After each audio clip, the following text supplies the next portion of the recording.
Hello everyone, I'm Brian Dragon and welcome back to Microsoft Oceans. Today we start the tours of Frank, a beginning scuba diver.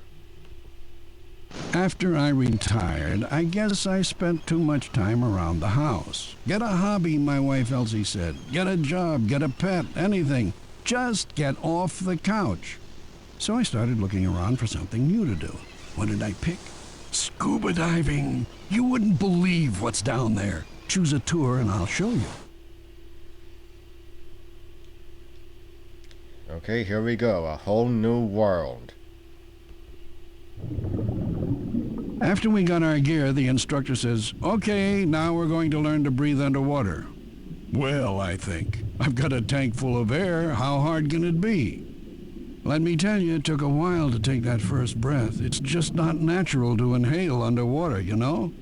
When I finally did start, then all I could hear was the sound of my own breathing. So I breathed faster and faster until the instructor thumped me and held up a slate that said, "Slow down." Embarrassing, but I got the point.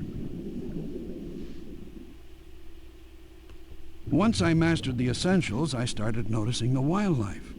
Even what looks like plain old sand is alive with animals. Some things move so quickly, you're not even sure you saw them to begin with. These garden eels, for example, zip back down into their holes every time I came close. Appearances are deceiving down here. Nothing is what it looks like. These fish pretend to be plants. I didn't even see them until I ran my hands over them. It's a good thing a pipefish can't hurt you if you mistake one for a leaf. But a fake rock can really zing you if you're fool enough to put a hand or a foot on it. One of these lumps is a harmless anglerfish. The other's a deadly stonefish. Yes, sir, you gotta keep your eyes open at all times down here. It's a whole different world than you see from the surface. Take kelp. That rubbery-looking stuff you don't want to drive a boat through. Underwater, it's a whole forest, just with fish flying around instead of birds. A wonderful place, full of all kinds of surprises.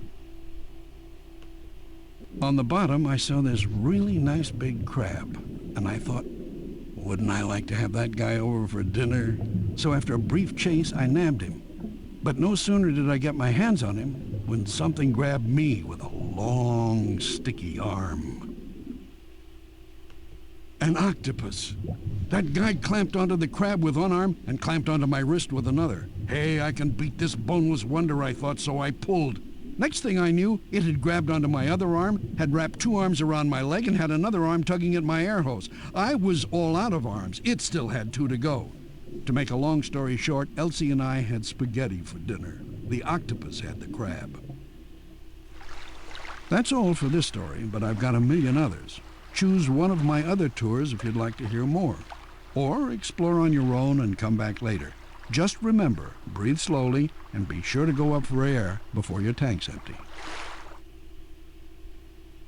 Will do, Frank. Anyway, that's all for today. I'm Brian Dragon signing out. Stay straight.